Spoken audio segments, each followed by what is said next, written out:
সবেমাত্র ককরোচ জনতা পার্টি তারা তাদের আন্দোলন শেষ করেছে দিল্লিতে, কিন্তু ফের আন্দোলন শুরু হচ্ছে রাজধানীর বুকে। আবারও চাপ বাড়তে চলেছে মোদী সরকারের। এবার কি নিয়ে আন্দোলন জানেন? E20 ইথানল মিশ্রিত পেট্রোল নিয়ে বিরোধীরা ঐক্যবদ্ধ হচ্ছে। প্রথম আন্দোলনের ঝড় তুলতে চলেছে দিল্লির প্রাক্তন মুখ্যমন্ত্রী অরবিন্দ কেজরিওয়াল। কি জানা যাচ্ছে? ইতিমধ্যেই যে খবর সামনে আসছে, 4 তারিখ অর্থাৎ 4 অগস্ট মঙ্গলবার বেলা 12টার সময় প্রধানমন্ত্রী নরেন্দ্র মোদীর বাসভবনে অভিযান করতে চলেছেন অরবিন্দ কেজরিওয়াল। মিছিল করে দেশের প্রধানমন্ত্রী নরেন্দ্র মোদীর বাসভবনের উদ্দেশ্যে যাবেন দিল্লির প্রাক্তন মুখ্যমন্ত্রী।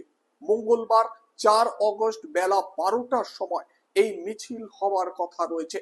চাপ বাড়ছে, চাপ বাড়ানো হচ্ছে মোদী সরকারের উপর।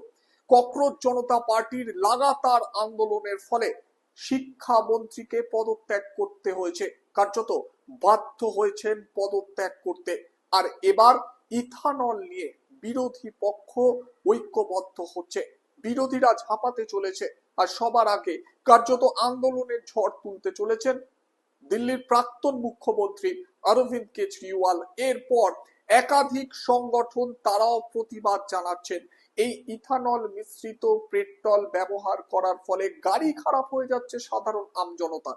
এই নিয়ে আপনাদের কি মন্তব্য? এই পেট্রোল ব্যবহার করে কি কোনো অসুবিধা হচ্ছে? কি মনে করছেন আপনারা? সরাসরি আপনারা আপনাদের মূল্যবান মতামত জানান। 100 लोगों को साथ लेके जाएंगे, प्रधानमंत्री जी के घर की तरफ कूच करेंगे और फिर देखते हैं उसके बाद क्या होगा।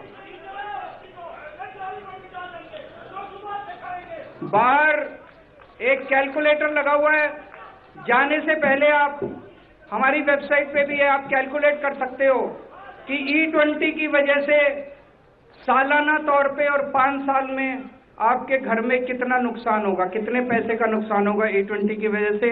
एक बाहर वीडियो भी है, जो लोग वीडियो बनाना चाहिए यहाँ वीडियो बना के भी देखे जा